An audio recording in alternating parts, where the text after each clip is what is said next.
Okay, तो यहाँ पे हमें सॉल्व करना है। Solve for x, 8 power x plus 27 power x divided by 12 power x plus 18 power x is equal to 7/6। ठीक है, so we can start with कि अगर हम लेट से 8 पावर एक्स को, अगर हम 8 को लिख दें 2 पावर 3 पावर एक्स, ठीक है, इसको हम लिख सकते हैं 2 पावर एक्स का क्यूब।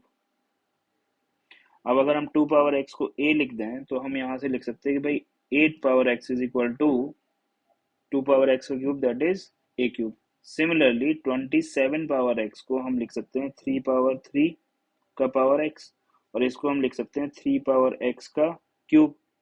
तो अगर हम 3 पावर एक्स को b बोल दें तो 27 पावर एक्स को हम बोल सकते हैं b क्यूब। ठीक है बात।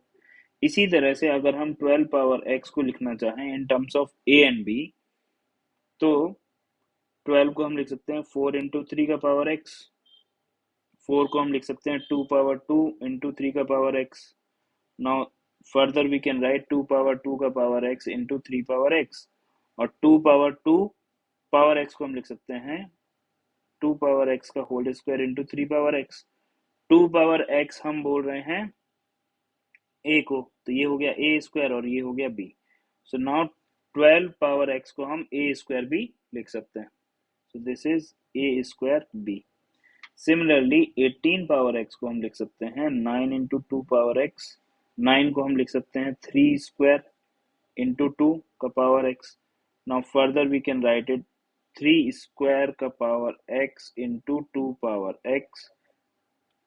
3 का पावर 2 का पावर एक्स को हम लिख सकते हैं 3x का whole square into 2 power x. 3x के होल स्क्वायर को हम लिख सकते हैं b स्क्वायर, और 2 पावर x को हम लिख सकते हैं a। सो बेसिकली इस प्रॉब्लम में जहां जहां हमारे पास में 8 पावर x है उसको हम a क्यूब, 27 पावर x को b क्यूब, 12 पावर x को a स्क्वायर b, और 18 पावर x को b स्क्वायर a रिप्लेस कर देते हैं। तो हमारे पास में प्रॉब्लम क्या बन गई, let's say now we have 8 power x को हमने लिख दिया a क्यूब, 12 पावर x को हमने लिख दिया b cube, divided by 12 power x को हमने लिख दिया a स्क्वायर b, और 18 पावर x को लिख दिया हमने b square a, that is equal to 7/6।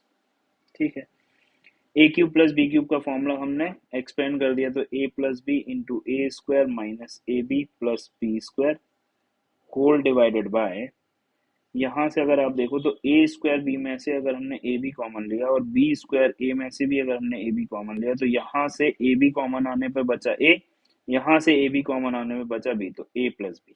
ठीक है, तो डिनोमिनेटर आ गया हमारे पास में a B into A plus b से ए प्लस बी कैंसिल हो जाएगा। ठीक है, लिख लेते हैं एक बार। So now this is A B into A plus B, denominator से हमने ए बी कॉमन ले लिया, कैंसिल होता हुआ दिख रहा है यहाँ पर ए प्लस बी से ए प्लस बी। बाकी यहाँ पे क्रॉस मल्टीप्लाई कर दे तो 7 इंटू ए बी हो जाएगा, ये क्रॉस मल्टीप्लाई होके, और 6 यहाँ क्रॉस मल्टीप्लाई कर दिया तो ये बन जाएगा 6a square minus 6ab plus 6b square is equal to 7ab।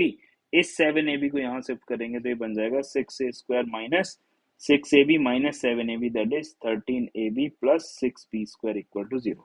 अब इस इक्वेशन को हमको सॉल्व करना है। ठीक है, तो क्रॉस मल्टीप्लाई करने पर हमको मिल रहा है 6a square minus 13ab plus 6b square equal to 0। सारे टर्म्स को क्रॉस मल्टीप्लाई करके हमने एक तरफ शिफ्ट कर लिया। अब यहाँ से देखो आप, तो 6 इंटू 6 कितना होता है 36, 36 के फैक्टर किए तो 9 इंटू 4, और 9 प्लस 4 कितना आ जाएगा 13।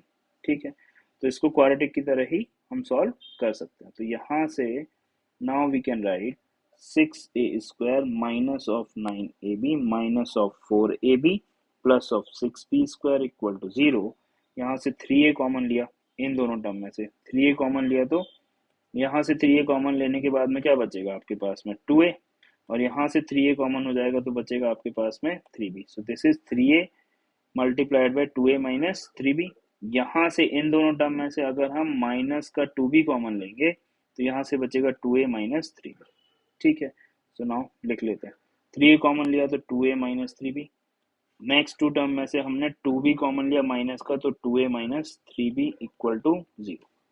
इसका मतलब क्या हो गया, either 2a is equal to 3b और 2a इज और 3a is equal to 2b।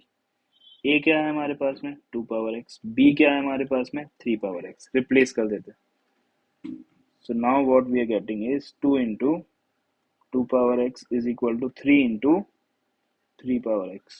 So this is 2 power x plus 1 is equal to 3 power x plus 1, or this is 3 into 2 power x is equal to 2 into 3 power x। ठीक है, यहाँ पर अगर हम इस पूरे को 3 पावर में x प्लस 1 से डिवाइड कर देंगे तो ये बन जाएगा हमारे पास में 2 power x plus 1 divided by 3 power x plus 1 is equal to 1। So now power अभी सेम है, तो 2/3 का पावर में x प्लस 1, और इस 1 को हम लिख सकते हैं 2/3 का पावर 0। अभी अगर बेस सेम है तो पावर्स को कंपेयर किया तो x plus 1 is equal to 0, that is x is equal to -1। तो यहाँ से आ गया हमारे पास में x इज इक्वल टू -1। अब इस पर आते हैं, तो यहाँ पर इस 3 को हमने यहाँ शिफ्ट कर दिया और इस 3 पावर x को यहाँ डिवाइड कर दिया, तो बेसिकली हमने लिखा 2 power x divided by 3 power x is equal to 2/3। Now this is 2/3 का पावर में x इज इक्वल टू 2/3 का पावर में 1। बेस सेम है, अगेन पावर कंपेयर कर दिया तो x इज इक्वल टू क्या आ गया हमारे पास में 1। तो फाइनल आंसर आ गया हमारे पास में x belongs to -1 and 1। So this is our final answer. I hope this is clear.